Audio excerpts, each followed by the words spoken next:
तर इयत्ता 6वी विषय सायन्स पाठ 9 आणि पाठाचं नाव आहे गती व गतीचे प्रकार। तर आता आपण सर्वप्रथम निरीक्षण करूया या आकृतींचं।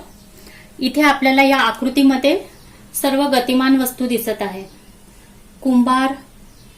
कुंभाराचं चाक फिरत आहे, मुलगा बॉल गतीमध्ये आहे, विमान एका गतीमध्ये आहे। तर या सर्व ज्या वस्तू आपल्याला दिसत आहेत, भोवरा, फुटबॉल, विमान, छोटा हा बॉल, कुंभाराचं चाक, तर हे सर्व या गतिमान वस्तू आहेत।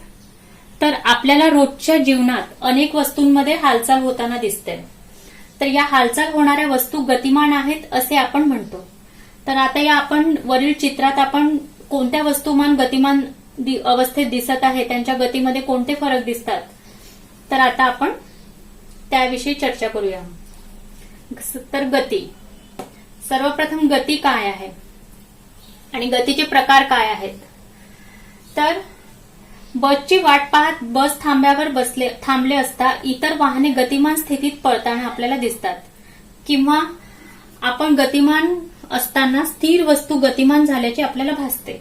उदाहरणार्थ जर आपण रेल्वेतनं प्रवास करताना मागे पळणारी झाडे दिसतात, निरीक्षण करणाऱ्याला एखादी वस्तू सतत जागा बदलत असताना दिसते, तर ती वस्तू गतिमान आहे असे म्हणतात। तर वस्तूचे विस्थापन म्हणजे स्थान बदलणे होय। गतिमान वस्तूंचे सतत विस्थापन होत असते। तर विस्थापन म्हणजे काय, वस्तूचे विस्थापन म्हणजे काय, तर वस्तूचे विस्थापन म्हणजे तिचे स्थान बदलणे, म्हणजेच वस्तूचे स्थान बदलणे, म्हणजे वस्तूचे मागे जाणे, पुढे जाणे, हे यालाच काय म्हणतात, वस्तूचे विस्थापन। आता बघूया आपण गती। तर वस्तूची गती म्हणजे काय, तर वस्तूचे ठराविक वेळेत एका ठिकाणाहून दुसऱ्या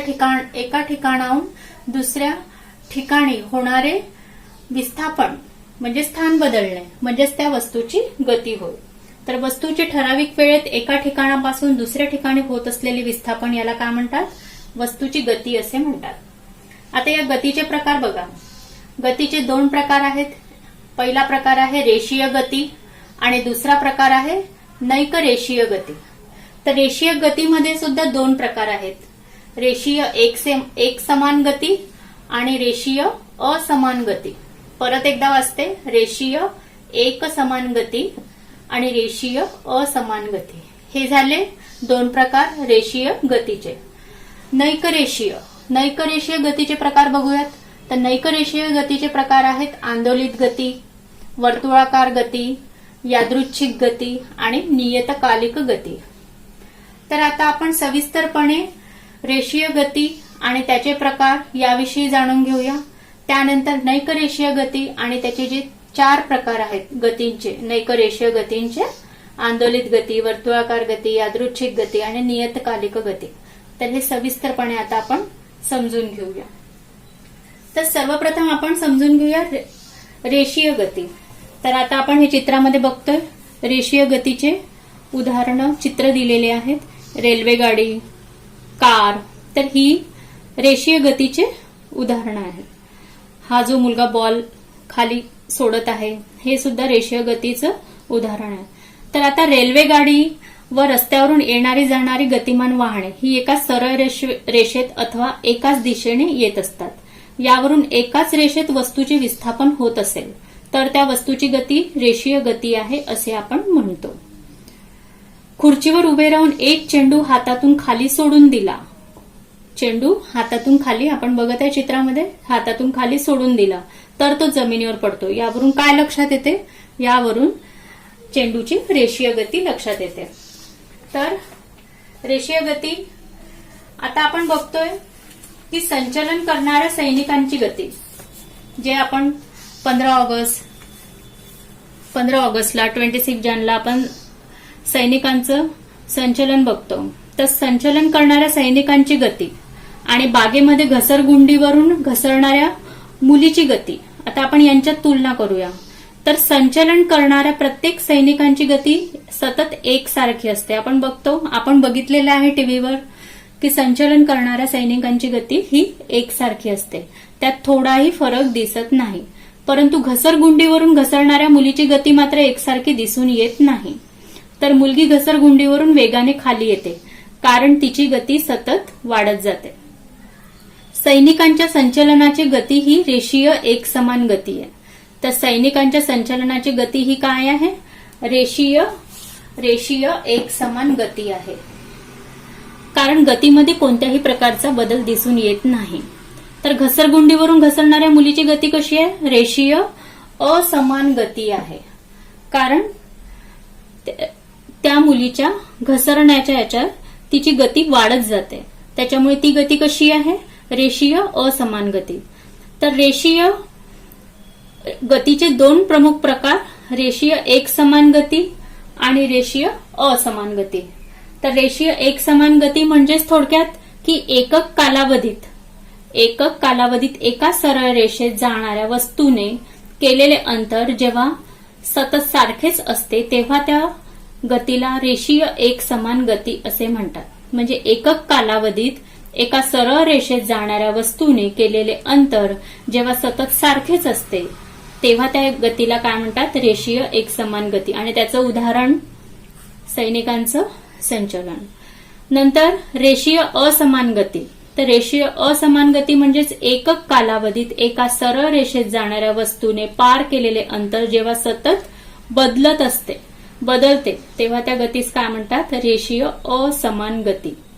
तर आता आपण बघतोय नैक रेषीय गती आणि नैक रेषीय गतीचे प्रकार. तर नैक रेषीय गती म्हणजे काय? नैक रेषीय गती तर एका सरळ रेषेत न जाणाऱ्या वस्तूच्या गतीस म्हणतात नैक रेषीय गती. नैक रेषीय म्हणजेच न अधिक रेषीय म्हणजेच नैक रेषीय. तर एका सरळ रेषेत न जाणाऱ्या वस्तूच्या गतीस काय म्हणतात? नैक रेषीय गती. तर या गतीचे खालील प्रकार, जेव्हा झोपाळा नेहमी एका टोका, आता ही आपण आंदोलित याचे आपण खालील प्रकार आहेत ते बघत आहोत. तर आता सर्वप्रथम आपण बघूया की हे 9.5चं हे उदाहरण दिलंय आंदोलित गती. नैक रेषीयचं उदाहरण प्रकार बघतोय आपण. सर्वात पहिला प्रकार आहे आंदोलित गती नैक रेषीयचं. तर जेव्हा आपण झोपाळ्यावर झोका घेतो तेव्हा झोपाळ्याची हालचाल कशी असते? तर झोपाळा नेहमी एका टोकाकडून दुसऱ्या टोकाकडे परत येतो. त्याला एका फेरीसाठी साधारण सारखाच वेळ लागतो. तर आता आपण हे चित्रात बघतो या मुली झोपाळ्यावरून. तर ही जी आहे झोपाळ्याची गती ही एका टोकाकडून दुसऱ्या टोकाकडे परत येते आणि त्याला एका फेरीसाठी साधारणपणे सारखाच वेळ लागतो. तर झोपाळ्याच्या या हेलकाव्याला काय म्हणतात? आंदोलित गती. त्याचप्रमाणे घड्याळाचा फिरणारा लंबक, पक्ष्यांच्या पंखाची हालचाल, शिवणयंत्र चालू असताना सुईची हालचाल, ढोल किंवा तबल्यांचा कंप पावणारा पडदा ही देखील काय आहे? आंदोलित गतीची उदाहरणे आहेत. तर आता आपण इथे बघूया. आंदोलनामुळे प्राप्त होणाऱ्या गतीला आंदोलित गती म्हणतात. आंदोलित गती म्हणजे काय? की आंदोलनामुळे प्राप्त होणाऱ्या गतीला आंदोलित गती असे म्हणतात. तर आता आपण इथे बघतो आंदोलित गतीचे उदाहरण दिलेले आहेत. पक्षी, ही सर्व जी उदाहरणे आहेत ही विविध नैक रेषीय गतींची उदाहरणं आहेत. आता आपण बघूया की घड्याळाचे काटे वर्तुळाकार फिरतात. आपण घड्याळ बघितले आणि त्याचे काटे वर्तुळाकार फिरतात. त्याचप्रमाणे पंखा, आकाश पाळणा, मेरी गो राऊंड वर्तुळाकार मार्गाने त्यांची एक फेरी पूर्ण करतात. तर यासारखी अनेक उदाहरणे आपण दैनंदिन जीवनात पाहतो ज्यामध्ये वर्तुळाकार गती दिसून येते. तर वर्तुळाकार मार्गाने असणाऱ्या गतीला काय म्हणतात? वर्तुळाकार गती असे म्हणतात. जी गती वर्तुळाकार मार्गाने गोल गोल असते, वर्तुळाकार असते, त्याला काय म्हणतात? वर्तुळाकार गती. तर वर्तुळाकार गतीची आणखी काही उदाहरणे सांगता येतील का? ती कोणती? तर आपल्याला ती उदाहरणे शोधून सांगायची आहेत. तर आंदोलित गती आणि वर्तुळाकार गतींच्या उदाहरणावरून आपले असे लक्षात येते की काही वस्तू या ठराविक कालावधीत एक फेरी किंवा एक आंदोलन पूर्ण करतात. जसे घड्याळाचा मिनिट काटा बरोबर 60 मिनिटात एक फेरी पूर्ण करतो. तर मेरी गो राऊंड सुद्धा ठराविक वेळेतच आपली फेरी पूर्ण करते.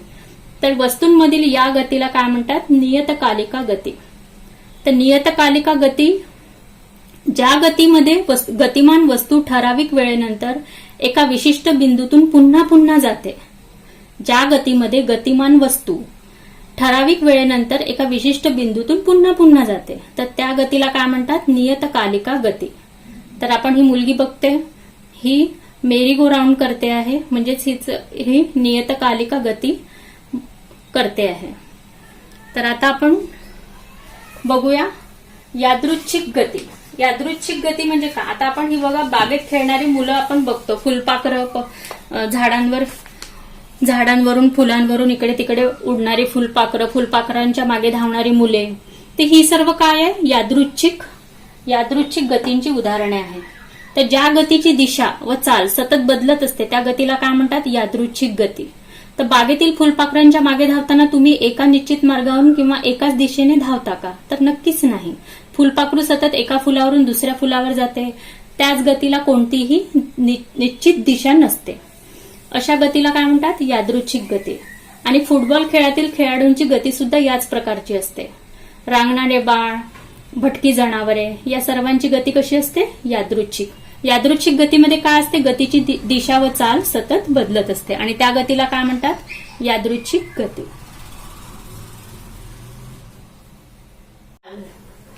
तर आता आपण चाल समजून घेऊया.